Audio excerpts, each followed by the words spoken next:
On est aujourd'hui le lundi, Kaf Zain Cheshvan, on est le 5 novembre et on va continuer notre cours commencé hier sur le secret de Hebron. Le cours sera aujourd'hui pour la Refoua Shelema d'Avraham ben Sultana. Et on avait expliqué hier énormément de choses, bien évidemment, un cours très important qu'il faut absolument écouter, réécouter, comprendre, intégrer pour comprendre aussi le cours d'aujourd'hui. Ce sont donc deux cours extrêmement importants sur le secret de Hebron. Et on a expliqué hier le secret du mot Hebron, Chaver Vav Nun, c'est-à-dire réunir, réunifier, connecter le Vav au Nun avec tout ce que cela signifie. Et on va maintenant voir quelque chose qui ressemble énormément à ce qui a été expliqué hier, mais du mauvais côté, c'est-à-dire tout ce qui existe dans le bien, comme on le sait, existe aussi dans le mal. Et on va voir quelque chose d'absolument fabuleux. Finalement, le caveau était entre les mains de qui, avant que Abraham ne le rachète? Il était entre les mains de Ephron. Tiens, ça ressemble énormément. Hebron, Ephron. En vérité, les deux dernières lettres sont les mêmes. Hebron, les deux dernières lettres sont un Vav et un Nun. Ephron, les deux dernières lettres sont aussi un Vav et un Nun. Incroyable. Avec tout ce qu'on a expliqué hier sur le Vav et le Nun, que la réunion du Vav et du Nun, c'est tout simplement le dévoilement de la lumière de la délivrance, le Tikkun HaOlam, la réparation du monde. Donc, qu'est-ce que signifie Ephron? Puisque finalement, les deux lettres, le Vav et le Nun, sont les dernières lettres de ce mot, sont l'une à côté de l'autre, et signifient, ces deux lettres-là, la lumière de la délivrance. Alors, qu'est-ce que cela signifie au niveau de Ephron? Alors là aussi, on va couper le mot en deux, comme on l'a fait avec Hebron, Chaver Vav Nun. On va le faire avec Ephron, Afar Vav Nun. On coupe le mot en deux, les deux dernières lettres, le Vav et le Nun, qui symbolisent la lumière de la délivrance finale, et il nous reste le premier mot, Afar, qui veut dire la poussière. Tiens, on a un principe fondamental dans la Torah, c'est que lorsque tu veux comprendre le sens d'un mot, regarde là où ce mot a été dit d'une manière explicative, si j'ose dire, pour mieux comprendre le sens du mot partout où il est dans la Torah sans explication.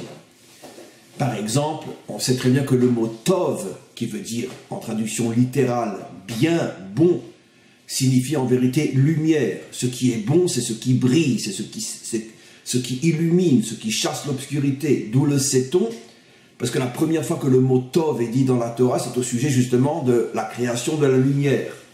Dieu vit que la lumière était bonne. Comme la première fois que le mot Tov apparaît dans la Torah, c'est au sujet de la lumière, de là nous comprenons que partout où nous trouverons dans la Torah le mot Tov, il s'agit de quelque chose de lumineux, quelque chose qui éclaire, quelque chose qui chasse l'obscurité. C'est ça le véritable bien. Donc, posons-nous la question, Ephron, où trouve-t-on le mot Afar dans la Torah? Eh bien, le mot Afar dans la Torah, c'est au sujet du serpent, au sujet du Nachash, au sujet de la malédiction du serpent. Qu'a-t-il été dit?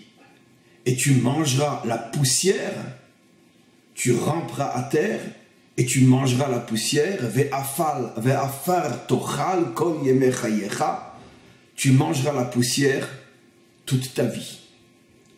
Donc on voit que Afar, c'est la nourriture du serpent.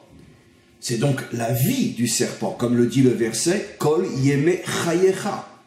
Pour que tu puisses vivre, tu mangeras la poussière. Donc il y a un lien entre Afar et le serpent. Afar fait allusion à la force du serpent. Exactement de la même manière que notre force, nous la puisons du pain, de ce que nous mangeons, de ce que nous buvons. Donc Afar, c'est la force du serpent. C'est le serpent avec toutes ses forces.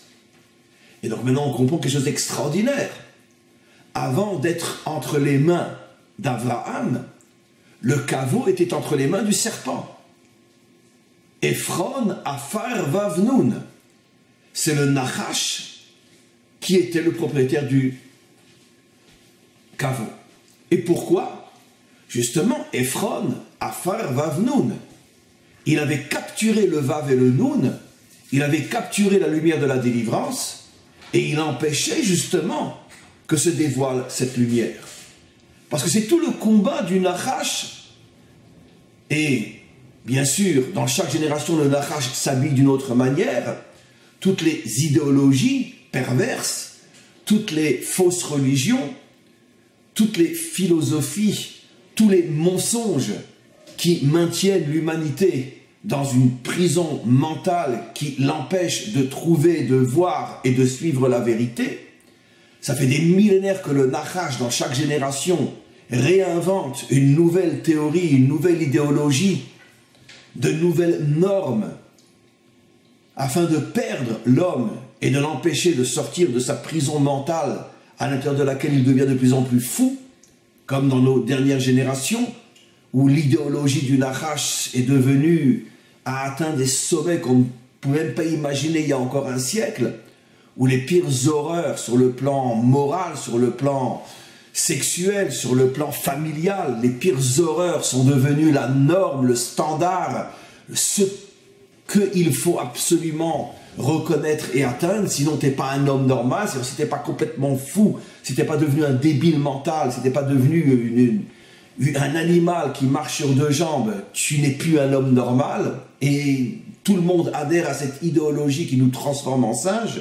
Finalement, l'homme, ou celui qui ressemble à un homme, retourne à ses origines, car comme je l'ai toujours dit, effectivement, une grande partie de l'humanité descend du singe, et redevient un singe, et pire encore.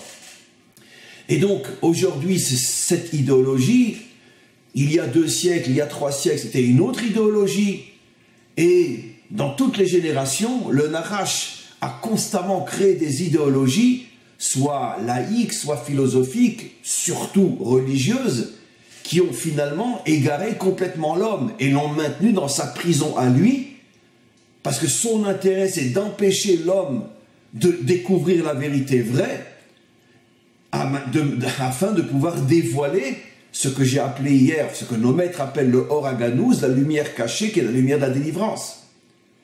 C'est pour ça que le caveau, comme on l'a expliqué hier, qui symbolise, c'est pas symbolise, qui est véritablement l'endroit où se concentre la source du Vav Nun, la source du Or HaGanuz, la source de la lumière de la délivrance, c'est le Nachash, Ephron, Afar, Vav Nun, qui s'était approprié cet endroit de manière à justement empêcher le dévoilement du Vav et du Nun. Donc, on comprend une fois de plus quelque chose d'extraordinaire. Finalement, la guerre qui traverse l'histoire entre Israël, qui commence avec Abraham, et le serpent, qui s'habille d'une autre manière dans chaque génération et qui aura toujours pour principal ennemi Israël, jusqu'à aujourd'hui. Aujourd'hui, c'est le combat politique, hier c'était le combat religieux, après-demain ça sera le combat idéologique, peu importe. Le serpent, Ephron, utilise l'arme dont il a besoin selon les circonstances. Aujourd'hui, l'arme qu'il utilise le plus, c'est le politique, de dresser pratiquement toutes les nations contre Israël, en faveur de ceux qui veulent détruire l'État d'Israël.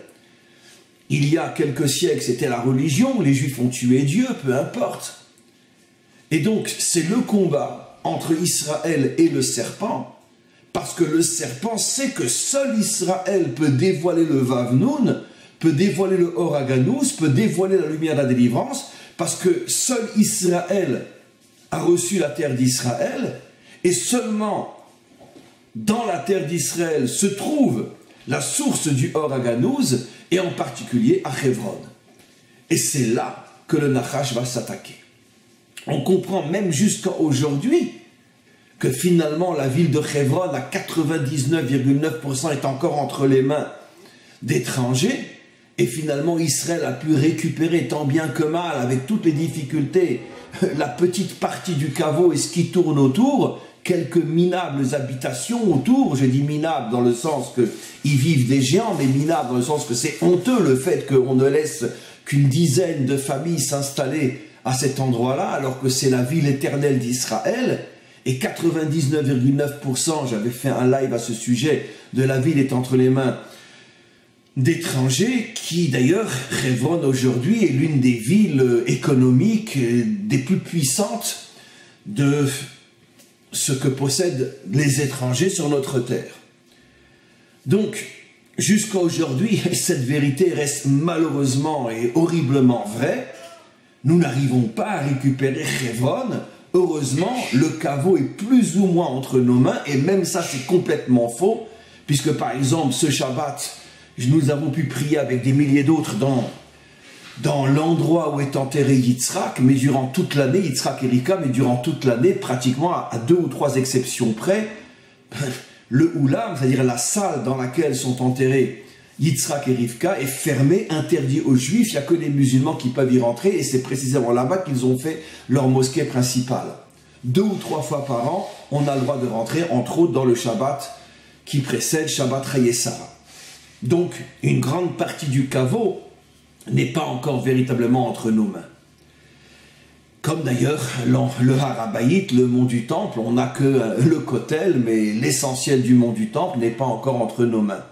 Partout où il y a des endroits vitaux, Ephron fait tout pour empêcher le Vavnoun de se dévoiler grâce à la présence d'Israël. Donc ici, le combat entre Abraham et Ephron est un combat incroyable. Est-ce que Ephron va accepter de céder finalement cet endroit qui symbolise d'une certaine manière sa perte? Parce que le Nachash, pourquoi fait-il tout pour empêcher le dévoilement du Or HaGanouz? Parce que le dévoilement du Or HaGanouz, c'est la fin de toutes les idéologies nachashiques qui ont dominé le monde jusqu'à aujourd'hui. Parce que le jour où la vérité se dévoilera, toutes les fausses religions, toutes les fausses idéologies, toutes les fausses philosophies, en vérité, tout disparaîtra. Il ne restera que la vérité vraie, qui aujourd'hui n'est connue que par quelques centaines d'hommes et de femmes. Je dis bien que par quelques centaines d'hommes et de femmes, car même si le peuple juif a la Torah, seule une minorité à l'intérieur du peuple juif est véritablement connectée à la véritable Torah. Et donc, comment voulez-vous que quelques centaines d'hommes et de femmes de vérité fassent le poids devant des milliards de prisonniers qui sont complètement idéologisés selon l'idéologie nachashique et qui, d'une certaine manière, sans le savoir, avancent comme des moutons et sont prêts à se battre contre les quelques centaines d'hommes de vérité. Et tout le monde connaît la chanson, le premier qui dit la vérité. Donc le Nachash n'a aucun intérêt à céder le caveau. Et malgré tout, il va le donner à Abraham, plutôt, excusez-moi, le vendre à Abraham. Et là, il y a de quoi parler pendant des millénaires, sans exagérer. Tout le deal, comment on appelle ça en français, tout le deal, toute la discussion entre Abraham et Ephron. Dans un premier temps, Ephron voulait donner le caveau. Abraham refuse absolument. Il dit, je veux te l'acheter. À un niveau très simple, en même temps très profond, on comprend. L'intention de Ephron était de donner dans le sens de continuer à avoir une certaine mainmise psychologique sur le receveur. Car comme on le sait, quand on reçoit un don de quelqu'un, on est plus ou moins dépendant de la personne qui nous a fait du bien gratuitement, sans que j'ai vraiment mérité, sans que j'ai acheté la chose. Lorsqu'il y a un échange, bon, ben, tu m'as donné, je t'ai donné, on est quitte. Mais lorsque toi, tu as donné, moi, je n'ai rien donné en échange, même si maintenant l'objet est entre mes mains, il y a une dépendance psychologique qui fait que finalement l'ancien propriétaire est toujours là. Et c'était l'intention de Ephron, de donner sans donner, de donner mais de rester psychologiquement le véritable propriétaire. Parce qu'Abraham, s'il avait reçu le caveau gratuitement, il se serait senti d'une certaine manière redevable. Il n'aurait pas pu se débarrasser de Ephron. Abraham refuse catégoriquement, il dit non, je veux me débarrasser de toi. Le caveau sera à moi, prends mon argent et disparaît. Et donc finalement Ephron accepte, il accepte de recevoir 400 shekels. Quel est le secret? Alors, pour comprendre le secret, il faut comprendre la chose suivante. Nos maîtres expliquent dans leur langage simple, métaphorique, mais d'une profondeur plus profonde que l'infini, qu'en vérité, le Nachash, c'est-à-dire celui qui représente le mal et toutes les forces du mal et du mensonge, d'un côté est extrêmement, extrêmement, extrêmement puissant, mais d'un autre côté, il est aussi bête que puissant. C'est-à-dire que tu ne peux pas t'opposer à lui sur le plan, on pourrait dire, d'un combat qui met en évidence les forces de l'un et de l'autre, mais tu peux arriver à te battre contre lui en le roulant, si j'ose dire, parce qu'il n'a pas cette présence d'esprit, il n'a pas cette interactivité qui lui permet de comprendre qu'on est en train finalement de le contourner pour le dépasser. J'ai déjà expliqué dans d'autres cours, c'est la raison fondamentale, profonde pour laquelle Hachem fait sortir la lignée messianique en passant par des endroits inimaginablement honteux afin de tromper, de rouler le Nachash, parce que lui ne peut pas imaginer que le Mashiach puisse sortir d'endroits pareils. Un père avec ses filles, un homme avec une prostituée, Yehuda et Tamar. David avec Bathsheba, alors qu'elle n'était pas encore véritablement veuve. Donc, Hachem sait que le Nachash, lui, il est bête et idiot. Il cherche le Messie sur un nuage spirituel. Il attend de voir un ange qui s'unit avec une ange. Mais il ne peut pas imaginer qu'un père qui va s'unir avec ses filles peut produire le Mashiach. Parce que, bon, il est robotisément bête. Et donc, puisque le Messie est saint, forcément, il doit sortir d'une matrice sainte. Et c'est comme ça qu'Hachem le roule. C'est comme ça qu'Hachem nous a ramenés sur notre terre aussi, avec Herzl et tous les dirigeants sionistes laïcs qui, d'une certaine manière, n'avaient rien de visiblement juif. Et c'est pour ça que les nations se sont faites avoir et se sont dit, bon, ben, si c'est eux qui vont diriger Israël, en quelques décennies, Israël va complètement s'assimiler, va disparaître, et finalement, ces dirigeants sionistes vont arriver à faire ce que nous essayons de faire depuis des millénaires, et nous, on n'y arrive pas. Laissons les Juifs s'entretuer eux-mêmes. Et donc, ils n'ont pas compris qu'Hachem était en train de rouler le monde entier. Parce qu'évidemment, si c'était un rabbin avec des papillotes et une barbe qui était venu demander le droit au retour, il aurait terminé dans un four. Mais bon, Herzl, ils se sont dit, ben, au contraire, très bien, allez, vas-y, assimile-nous les Juifs. Et Hachem a roulé le monde entier. Et aujourd'hui, on est là plus puissant que jamais. Et c'est comme ça que ça fonctionne. Et ça, Abraham le savait. Abraham fait un cadeau empoisonné, si j'ose dire, au Nachash, à Ephron.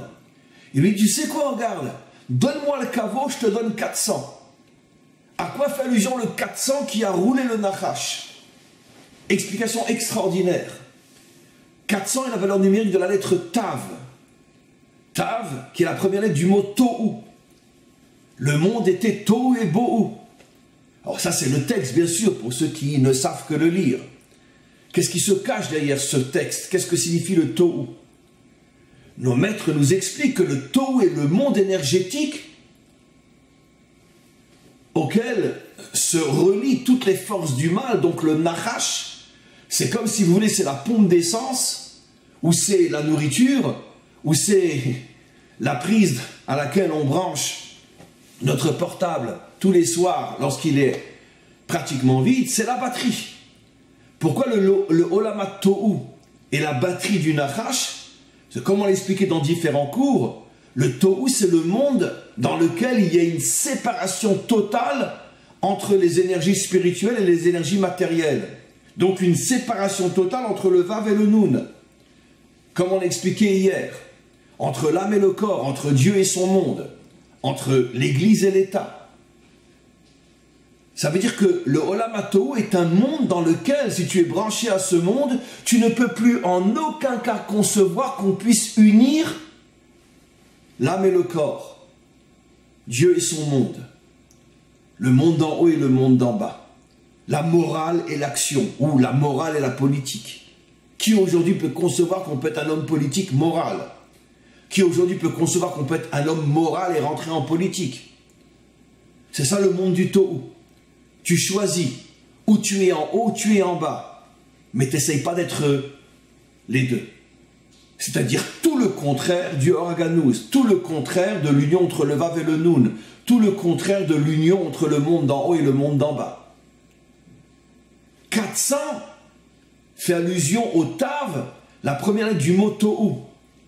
C'est-à-dire qu'Avram lui dit, tu sais quoi, regarde, si tu me donnes le caveau, de toute façon, je te donne 400, c'est-à-dire qu'en vérité, tu te brancheras plus encore au monde du Tohu, tu seras tellement fort, que de toute façon, même si j'ai le caveau, je ne pourrai rien en faire.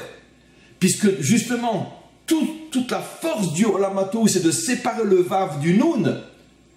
Donc, en vérité, tu continueras à empêcher le dévoilement du Organouz grâce aux 400 que je te donne.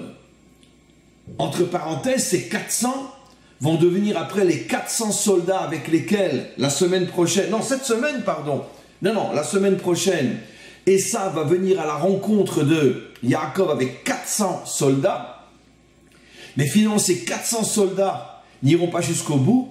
Quand ils vont comprendre que Esav voulait tuer Yaakov, ils vont rebrousser chemin, Esav va arriver seul, et la récompense de ces 400 soldats, c'est qu'ils vont revenir en Gilgoul et vont devenir les 400 gardes du corps du roi David. Donc ceux qui, d'une certaine manière, sont les plus proches, protègent le roi David et donc protègent la Malchoute d'Israël et protègent donc le peuple juif et protègent donc le monde. Car s'il n'y a plus de juifs, il n'y a plus de monde. Et donc, automatiquement, on comprend ce qui s'est passé. Les 400 soldats avec lesquels Esav voulait tuer Yaakov, Esav est dans sa génération la réincarnation du serpent.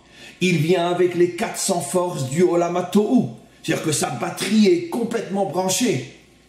Mais comme il y a eu une déconnexion et finalement la batterie a été coupée de Esav, parce qu'elle n'a pas voulu suivre Esav, et donc ces 400 soldats sont récompensés. Ils étaient non seulement non-juifs, mais en vérité ils étaient terriblement anti-Yaakov. Et parce qu'ils ont eu le courage de renoncer d'aller jusqu'au bout, ils vont revenir en Gilgoul, ils vont naître juifs et vont devenir les 400 amis les plus proches, les 400 amis les plus fidèles du roi David, au point qu'il va en faire ses 400 gardes du corps. Sorte de garde prétonienne, si je ne me trompe pas dans le mot. Donc c'est toujours cette histoire des 400. Et vous comprenez pourquoi Dieu a dit à Abraham, tu descendras 400 ans en Égypte. Pourquoi 400?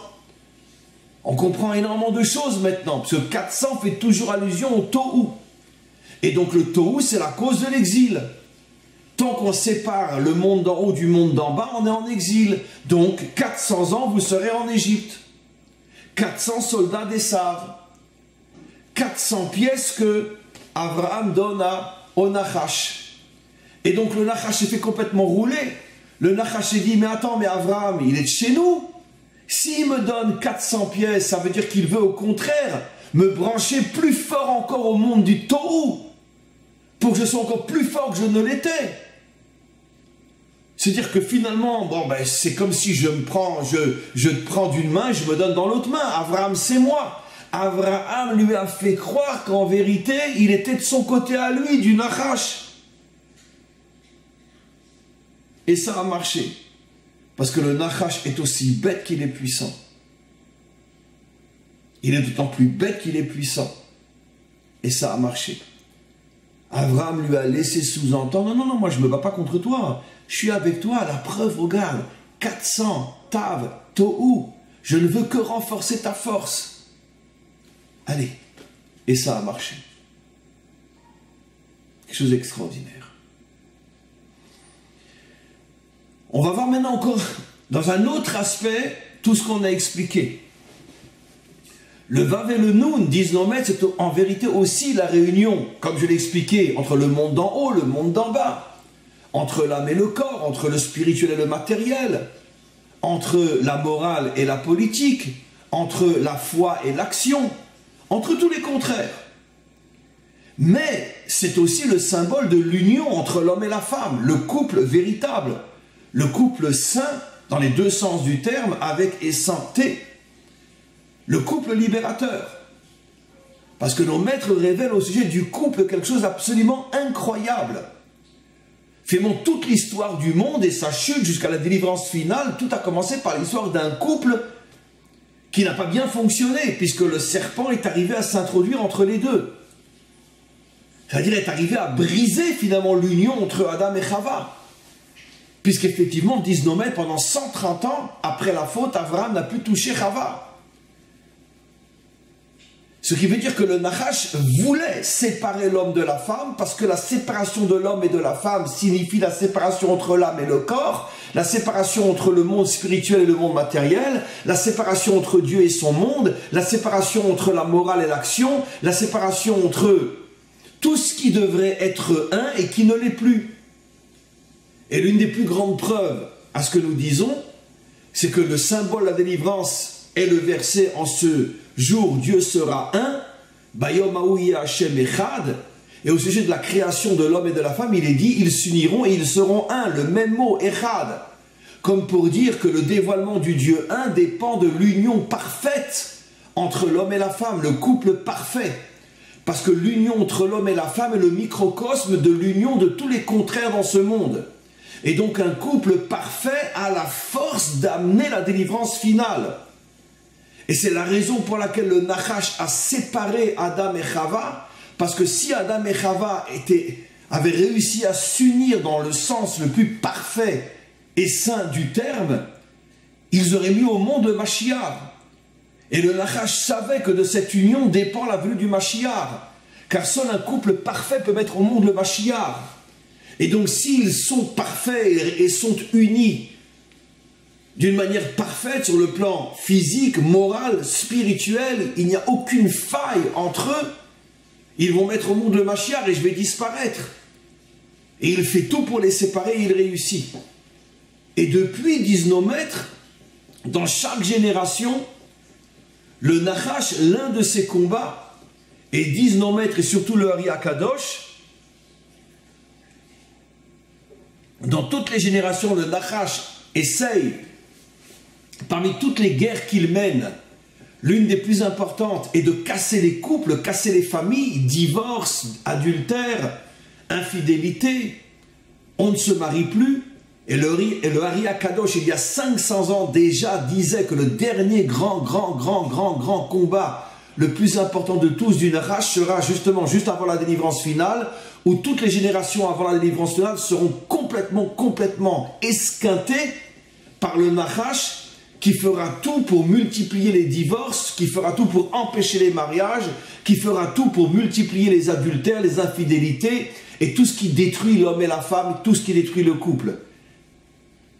Dans notre génération, jamais on n'a atteint des niveaux de destruction de la notion même de la famille, comme jamais dans l'histoire, où non seulement les familles, les vraies, sont détruites par le divorce, par tout ce qui détruit un couple, mais aussi on a créé de nouvelles familles qui veulent remplacer la vraie. Encore une fois, l'idéologie du Nachash qui fait tout pour complètement nous rendre débiles mentaux, nous enfermer dans un asile de malades mentaux où on ne sait plus ce qui est juste, ce qui est faux, ce qui est bon, ce qui est vrai, et pire encore, ce qui est faux, mauvais devient le vrai et le bon, et ce qui est bon et vrai devient le mauvais et le faux. C'est le dernier grand combat du Nachash. Parce que le Nachash sait que partout où il y a un couple qui réussit, il y a potentiellement la lumière de la délivrance qui est là et qui agit dans le monde. Un couple parfait est comme un soleil qui envoie des rayons de délivrance. Et donc il s'attaque au couple. Mais il va surtout s'attaquer aux couples qui ont plus que d'autres véritablement la force de faire venir le Mashiach. Et à partir justement du moment où se crée la lignée messianique, là il va mettre le paquet pour empêcher la réunion du vrai couple. Le cas le plus célèbre, c'est bien sûr David et Bathsheba. Nos maîtres disent clairement que Bathsheba était destinée à David depuis les 6 jours de la création. Alors qu'est-ce qu'elle fait mariée avec un autre? Mais la réponse est très simple, on vient de le dire. Parce que le Nachash fait tout pour empêcher l'union du véritable couple. Et donc, il s'est arrangé pour que finalement Bathsheba se retrouve avec un autre homme. Et étant avec un autre homme, elle ne peut pas aller avec David. Ne pouvant pas aller avec David, aucun risque que le Mashiach puisse sortir, puisqu'il ne peut sortir que de David et de Bathsheba. Incroyable. David le sait. David, disent nos maîtres, est un des plus grands prophètes de toute l'histoire humaine. Et d'après notre tradition, est l'un des plus grands maîtres de toute l'histoire juive. Comme il est dit, Bechol makom alachak et David. Jamais un homme n'aura mérité que l'on dise à ce sujet que quelle que soit la parole de Torah qui sortait de sa bouche, c'est toujours lui qui avait raison. Il était l'expression même de la vérité. Bechol makom alachak et David, disent nos maîtres. Et donc David savait ce que je suis en train de dire. Il le savait. Je viens de dire une tellement grosse, énorme imbécilité que j'ai honte d'avoir dit ce que j'ai dit. Évidemment qu'il le savait. C'est moi qui sais simplement l'ombre de l'ombre de l'ombre de l'ombre de l'ombre de l'ombre de l'ombre de l'ombre de l'ombre de l'ombre de ce que lui savait. Évidemment qu'il le savait. Et c'est la raison profonde pour laquelle, après la mort de Shaoul, alors que toutes les tribus d'Israël viennent le trouver pour lui dire « Allez, maintenant, viens à Jérusalem, maintenant tu es roi d'Israël, tu as l'autoroute qui est ouverte devant toi. » Il dit « Non, je m'en vais 7 ans à Hebron. » 7 ans à Hebron? Tu vas laisser le peuple juif pendant 7 ans sans roi, alors que tout Israël te veut roi d'Israël? Je pars 7 ans à Hebron. David, c'est pas un mouton. C'est pas le genre à se faire dicter ce qu'il doit faire ou ne pas faire. Il fait ce qu'il sait qui doit être fait. Vous montez, vous descendez. Moi, je ne vais pas à Jérusalem. Je vais à Hebron. Pourquoi? Parce que David sait qu'il ne pourra pas être un bon, vrai roi s'il ne trouve pas son âme sœur.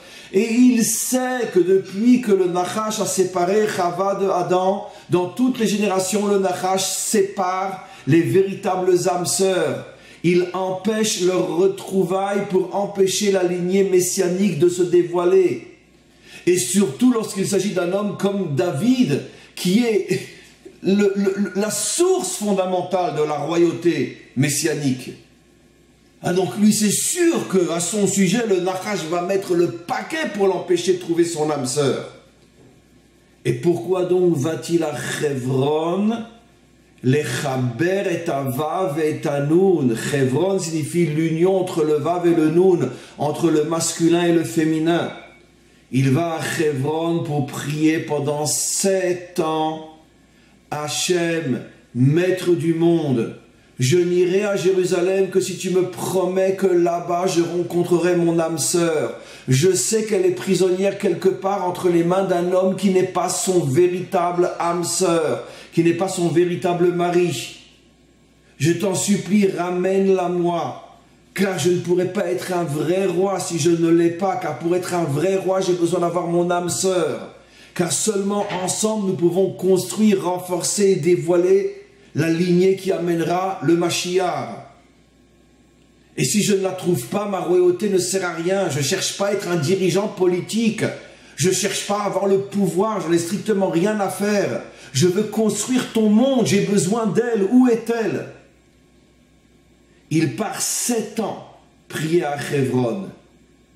Au bout de 7 ans, il reçoit la réponse. Rentre à Jérusalem, tu la trouveras. 7. Et comme par hasard, comment va s'appeler son âme sœur? Bathsheba, mot à mot, la fille du 7. Bathsheba, la fille du 7.